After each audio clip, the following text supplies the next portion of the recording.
$150,000 per year, that should be more than enough of a salary to be considered middle class. And in fact, back when I was in high school, that amount of income per year might mean that you were making it and perhaps upper class. However, according to a recent article by CNBC, you will still be considered middle class in 23 states, so that's 46% of the United States, despite making $150,000 per year. And this is a rather controversial topic. Shouldn't $150K per year still be a lot of money, or is it just that people are worse with their money these days because of all the brain rot shopping that goes on? Like, for example, this month we had Amazon Prime Day, a made-up holiday created by a corporation that actually wasn't just even one day, it was a full 3 days. A lot of my friends were flocking to Amazon to buy stuff they never even needed in the first place. So today, let's take a look at all the different factors that are contributing to this controversial take. First is wage growth. According to the article, wages have risen in recent years, but much of that growth has been offset by higher costs for essentials like housing, food, and transportation. If we look at this interactive drop-down menu from the Brookings Institution, we can see that if we compare Q4 of 2019 to Q1 of 2025,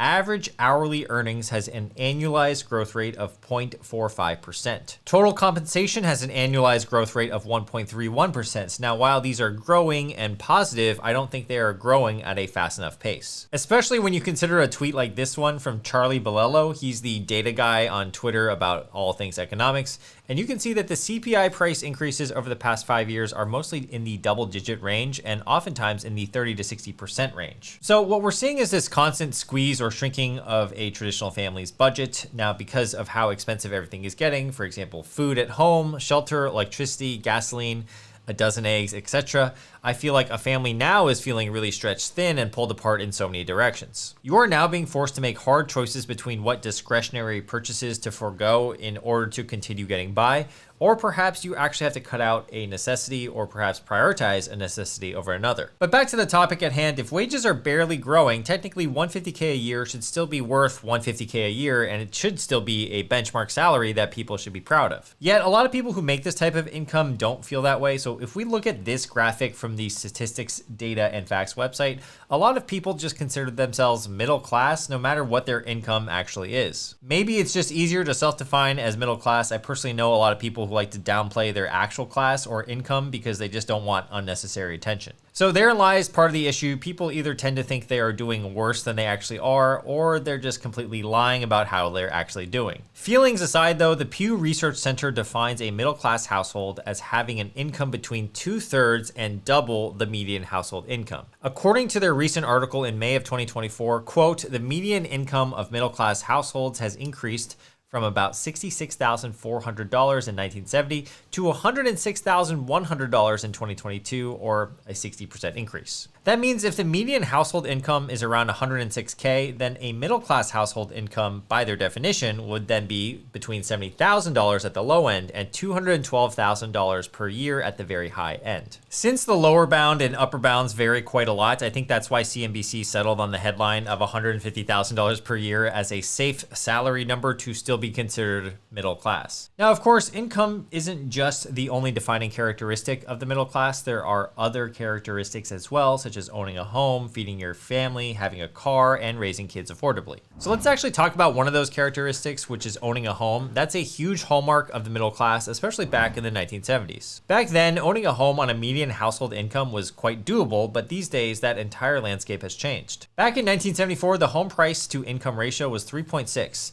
That means it would take you roughly 3.6 years worth of a median income to afford a home back then. This was doable for many families and was a huge reason why the middle class was considered the middle class. But if you look at this graph now, these days it would take you roughly 7.32 years of median income in order to afford the average home in the United States. To illustrate this even further, as of Q1 of 2025, the median home price is $416,900. And according to Bankrate, the median down payment on a home in the United States as of January 2025 was $54,310. That represents about a 13% down payment on your median home. So first off, the middle class family these days would need $54,000 saved up just for the down payment. but then the payments on a 30-year mortgage at current interest rates would be rather crazy. The payment will be around $2,750 per month, and that might seem a little bit low to own a home, but if we use the 28% rule, which is a rule that lenders often use to check if you can qualify for a mortgage, it means that your monthly mortgage payment should not exceed 28% of your gross monthly income. So if someone's mortgage payment is $2,750 per month, which we've already figured out from earlier,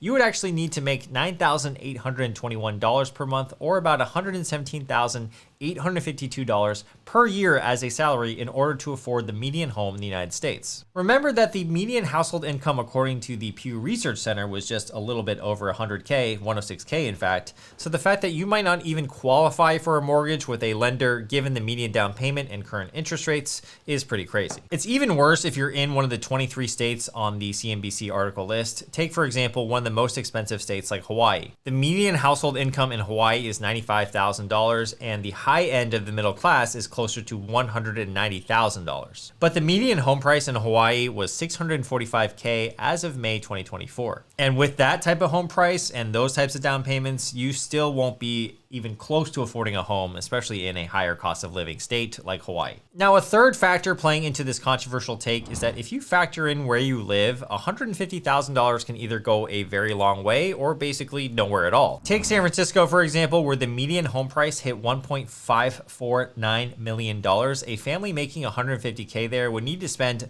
more than their entire income on their mortgage payment, and that's if they put down a 20% down payment. Their take-home pay would be close to $9,000 a month, but their monthly payment would be $9,330. So basically, yeah, $150K in San Francisco is not going anywhere in terms of home ownership, and oftentimes people in San Francisco cite $150K yearly salary as a very low income to even get by. I make $157,000 a year, and I'm a broke software engineer living in San Francisco. There's a lot going on in San Francisco. There's very high rent, $500 parking spots, and not to mention the high taxes that California residents pay. But if we compare that now to somewhere like Kansas City, where the median listing of a home is around $288,000, according to Realtor.com, your mortgage payment would then be $1,790 a month, and on a take-home income of close to $9,000, your mortgage payment would only represent 19% of your take-home pay, or 14% of your gross monthly pay. A lot of the housing rules go off of gross monthly pay, so that 14% is a pretty good number. My point here is that, yeah, you could live quite large in Kansas City on $150,000 per year, especially considering the cost of living there is really quite low too. But the problem is that jobs that pay $150,000 per year aren't evenly distributed. Most of the fields where $150K is easier to come by are going to be fields like tech, finance, and professional services,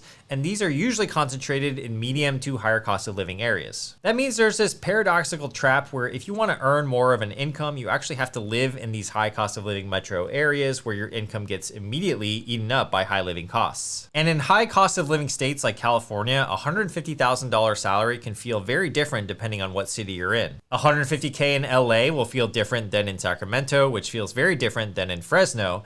And the same salary that might qualify you for food assistance in San Francisco could probably buy you a comfortable suburban lifestyle just 2 hours inland. So geography matters a lot when it comes to feeling financially secure, and the best types of scenarios, in my opinion, are if you're making good money remotely but living in a very low cost of living area. That's why I think you hear of so many digital nomads living in Bali or Thailand to keep their costs really low while they make a similar income back in the United States, and therefore they can really accumulate their wealth rather quickly. However, if that's not you, then this geographic squeeze, as I like to call it, is a huge reason why the $150,000 middle class threshold kind of exists in nearly half the states. All the high cost of living areas have the strongest job markets, so naturally the struggles are going to go up unless you're willing to move to a more affordable area. So really, it's not just about absolute purchasing power, it's also about relative purchasing power in the specific market where you've chosen to live and work. All right, so what can you do about all these higher costs in 2025? I think one step you can always take is to make sure you're spending within or below your means, and to make sure that you're making sensible choices around what to actually spend your discretionary budget on. You should always be examining every area of your spend that has gone up. So one example that I can think of off the top of my head is auto insurance, which is up 75% over the past 5 years. I think personally my car insurance is up close to double over the past 3 to 4 years, which is pretty crazy. I went from paying like $1,500 a year for car insurance, and now it's closer to $3,000. I think you can try to save some money on insurance by comparing insurance offers across different providers, and you could even save close to $100 a month doing that. But even then, the overall costs of insurance are still going to be up since 5 years ago. I will link that bank rate insurance comparison tool down below in the description where you can easily check to see if you're getting the best deal on insurance. So you could probably try to use that and save some money there. Another area you could save some money on are just the recurring bills that you can always call the providers and ask to see if you can lower them. For example, once every quarter or 6 months, I like to call around for any service that you're currently using and just make sure that you're paying the lowest possible price for that said service. With my internet bill, I'm usually on 1-year promotional pricing, and they usually offer that price because they're hoping that their customers forget about it, and when it reverts to regular pricing, that customer will be too lazy to call in and renegotiate. Well, I just simply set up a Google Calendar reminder to call them every so often, and I just want to make sure that I'm on either promotional pricing or I'm getting the lowest possible price that I'm